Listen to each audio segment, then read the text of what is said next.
नमस्कार दोस्तों, आप देख रहे हैं इंडिया टॉक्स डेली। आज हम बात करेंगे डे 32 ईरान वर्सेस इसराइल वार के लेटेस्ट अपडेट्स के बारे में, जहां कॉन्फ्लिक्ट और ज़्यादा इंटेंस हो गया है और अब इसका इम्पैक्ट ग्लोबल लेवल पर क्लियरली दिख रहा है। डे 32 पर सबसे बड़ा अपडेट ये है कि ऑयल रूट्स पर डायरेक्ट अटैक्स बढ़ गए हैं। रिपोर्ट्स के अकॉर्डिंग दुबई के पास एक कुवैती ऑयल टैंकर पर ड्रोन अटैक हुआ है, जिससे ये क्लियर हो गया है कि वॉर अब सिर्फ लैंड तक लिमिटेड नहीं है, बल्कि सी रूट्स भी अनसेफ हो चुके हैं। इसका direct impact global oil supply पर पड़ रहा है और फ्यूल प्राइसेस पर प्रेशर और बढ़ने वाला है। दूसरी तरफ ईरान ने अपने कंट्री के अंदर भी स्ट्रिक्ट एक्शन लेना स्टार्ट कर दिया है। गवर्नमेंट ने अनाउंस किया है कि जो भी लोग एनिमी कंट्रीज को सपोर्ट करते हुए पकड़े जाएंगे, उन पर स्ट्रिक्ट पनिशमेंट लगाएगा, हत्ता कि डेथ पेनल्टी तक का रूल लागू किया जा रहा है। पिछले कुछ दिनों में 1000 से ज़्यादा लोग अरेस्ट किए गए हैं। ये दिखाता है कि वॉर का प्रेशर सिर्फ बैटलफील्ड पर नहीं, बल्कि इंटरनल लेवल पर भी बढ़ रहा है।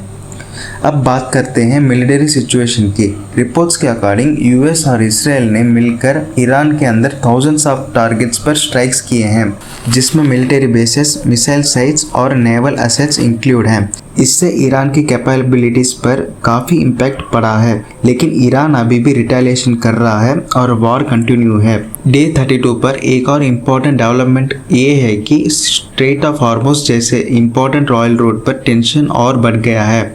ये वर्ल्ड का सबसे इम्पॉर्टेंट ऑयल शिपिंग रूट माना जाता है और यहाँ पर अटैक्स और थ्रेट्स की वजह से ग्लोबल मार्केट्स में पैनिक क्रिएट हो रहा है। यूरोप तक ने वार्निंग दे दी है कि एनर्जी क्राइसिस और बढ़ सकता है।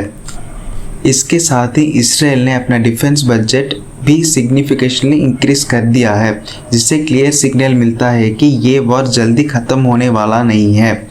ये एक लॉन्ग टर्म कॉन्फ्लिक्ट बन चुका है, जहां हर कंट्री अपनी प्रिपरेशन स्ट्रॉन्ग कर रही है। रीजनल वॉर पर भी सिचुएशन कंट्रोल में नहीं है। लेबनान और हिजबुल्लाह के साथ क्लैशेस कंटिन्यू है और मल्टीपल कंट्रीज इनडायरेक्टली इस कॉन्फ्लिक्ट का पार्ट बन चुकी है।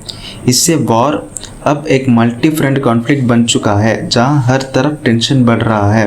अगर इकोनॉमिक इम्पैक्ट की बात करें तो ऑयल टैंकर अटैक्स और शिपिंग डिस्टर्बेंस की वजह से ग्लोबल ट्रेड स्लो हो रहा है। इंडिया जैसे कंट्रीज पर इसका डायरेक्ट इम्पैक्ट फ्यूल प्राइसेस और डेली एक्सपेंसेस के फॉर्म में दिख रहा है। आने वाले दिनों में ये प्रेशर और बढ़ सकता है। अगर डे 32 को सिंपल लैंग्वेज में समझें तो सिचुएशन ये है, वॉर और एक्सपेंड हो रहा है, ऑयल सप्लाई डेंजर में है, ग्लोबल इकोनॉमी प्रेशर में है और इंटरनल क्रैकडाउन भी बढ़ रहा है।